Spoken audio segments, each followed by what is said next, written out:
In Afghanistan, the Taliban have announced a caretaker cabinet for their new government. All the posts have been filled by men, mostly long-time members of the hardline group. The international community had insisted on an inclusive government, otherwise financial aid to Afghanistan would be cut. The US State Department says it's concerned by the track records of some cabinet members. Now, in general, it's the old guard of the Taliban regime that will be ruling the country again.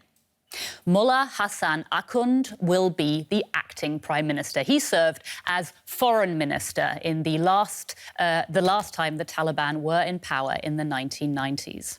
Like many of the incoming cabinet, he is under UN sanctions. Abdul Ghani Baradar is a co-founder of the Taliban. He will be deputy prime minister. He helped lead negotiations with the US to withdraw troops from Afghanistan last year, and prior to that, he spent 8 years in prison in Pakistan. Interior Minister Sirajuddin Haqqani was a fierce opponent of the US presence in Afghanistan. Now, he's been linked to some of the most violent terror attacks there. The FBI has issued a $10 million reward for information leading to his capture. Now, the Taliban say this is an acting government and deliberations are ongoing to fill a number of posts that are still vacant. And joining me now from Kabul is journalist Ali Latifi. Ali, the Taliban promised a more moderate rule, but the interim government is all male and made up of senior Taliban figures. Was there ever really a chance it would be more inclusive? Based on their actions, there definitely was a chance because they had spent much of the last 3 weeks going around meeting with different officials from the previous government, potentially making deals, trying to entice them.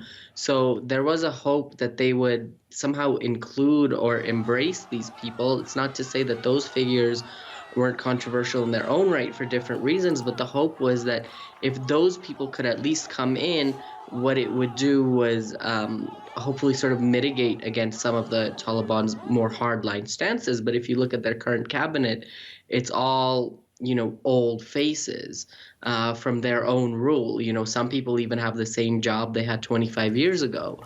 So that, they made it seem like there was an opportunity, like there was some level of hope for some kind of inclusion, but that hasn't panned out.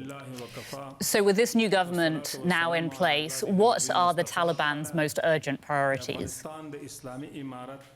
The most urgent priority is the economy. You had said earlier that the EU wanted to give $1 billion in aid to, or €1 billion in aid to neighboring countries and other places to keep refugees out. But, that aid would be much better spent in the Afghan economy to make sure that people can return to work, that they can access cash in banks, and that they can actually spend money, because the biggest issue right now is that there is no cash in the market, and if you don't have cash, you can't spend money in Afghanistan. So the Taliban has to convince these countries and these different financial institutions, these global financial institutions, to bring money back into Afghanistan, because if they don't do that, then we're going to continue to see people waiting hours and days in line at banks, hoping to take out as much money as they can, while offices and other businesses remain shuttered because they cannot afford to pay anybody, or they don't have access to money, or people don't have access to money to go out and spend it and, shop and eat out and, buy things. So it's very important for them to get some kind of financial assurance from the rest of the world. OK, Ali Latifi reporting for us from Kabul. Thanks so much. Now, as the rush to escape the Taliban intensifies, the European Union wants to avoid a repeat of the 2015 migration crisis, when more than 1 million people arrived in Europe. To do so, the bloc has pledged to provide between 600 million and €1 billion. Now, that money will support charities, Afghanistan's neighbours and transit countries to provide food and shelter to refugees fleeing the Taliban. The aim, according to EU leaders, is to prevent the recurrence of uncontrolled, large-scale illegal migration movements faced in the past. And we can speak now to Lars Castellucci of the Social Democrat Party and a member of the German Bundestag. Mr. Castellucci, thanks so much for joining us today. How prepared are Germany and the EU for hundreds of thousands more refugees? I don't agree that there will be hundreds of thousands of refugees. So far, the main thing and the most important thing we have to manage right now is to, at all, get open borders for those who want to leave the country. And this is part of the negotiations with the Taliban government. But of course, many migrants are already waiting at EU borders, wanting to come. What is Germany doing to help ease this situation? Well, this is, again, a completely different question. On the EU borders, we need a common European asylum system that is working and functioning.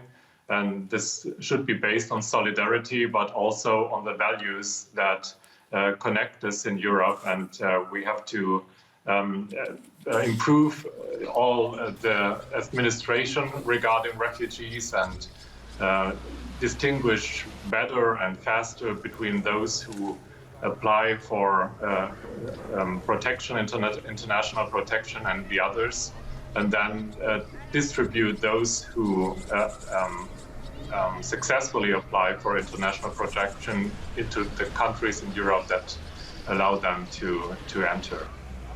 So obviously improvements need to be made, and yet since 2015, when more than 1 million people arrived in Europe, there's really been no revised plan created since then to handle a new refugee movement. Why not? Because Europe is not in a situation that all the countries have the common goals, and that's really a deep problem. But I don't like the crisis talk. All in all, the situation can be handled. And it can also be handled if countries, a number of countries in Europe, take charge and work together. And I think that is what has to be done now. We can't wait for countries that are not willing to join us in our common efforts. OK, now Turkey became the home of one of the world's largest migrant populations back in 2015, but Ankara is now saying it will take no more refugees. What impact would you say that will have? Yeah, I do understand Turkey because they took over more migrants than the whole of Europe altogether. And of course, we supported them with billions that went into the country to build schools, to build hospitals, and to support directly the refugees that stranded in Turkey. But we have to negotiate how we can share the burden on a solidaric, in a solidaric way, and that's the kind of thing that was also needed before the Afghan crisis exploded in the way that we saw the last couple of weeks. OK. Lars Castellucci of the Social Democrats in Germany, thanks so much for your time today. Thank you. Now, many Afghans believe there is no safe future for them except outside Afghanistan. DW's Nick Connolly met one family who fled to neighbouring Tajikistan to protect their 4 daughters. As an Afghan government official, Mohammed Ahmadi had enough reasons to be wary of the Taliban. But it's his 4 daughters, 2 university students and 2 of school age, and fears for their future that convince him to leave his country, he tells us. The Taliban sent me threats. One of the things they said was that I should not let my daughters marry non-believers. Instead, they said my daughters should marry young Taliban fighters. The decision to leave wasn't taken lightly. The family's eldest 2, Tamana and Kreshma, were just months away from graduating in political science when the family left this summer. A university education that these young women had clung to in spite of the odds, continuing with their studies even after surviving an attack on Kabul University by the so-called Islamic State last November. They had guns and they just came to our class and started firing at everyone. They even threw a grenade, and a lot of people was injured and died there. We escaped from the window, but a lot of our other classmates who couldn't escape, they died, unfortunately. We studied together 4 years, 3.5 years, and then just go after a week there, and there's no one there. Taman and Kreshma weren't just sisters and classmates, they were also rivals for the top spot in their degree program. Before this attack happened in Kabul University, the 3 or 2.5 years of our university was, I could say, the best years of our life, that we were studying and we were working on our dreams. But after this attack, it was all vanished. We was more like scared than hopeful for Afghanistan in that time. As it later turned out, Kreshma and Tamana's parents had read the signs correctly, leaving while it was still possible to board a commercial flight for safety in Tajikistan. Most of their classmates had been less fortunate. A lot of them have gone offline since since Taliban overtook Afghanistan. We can't find out where they are at, actually.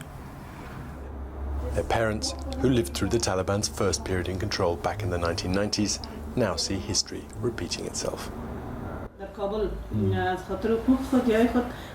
At a recent demonstration in Kabul, the Taliban beat the demonstrators until they bled, used tear gas. The Taliban still don't respect women.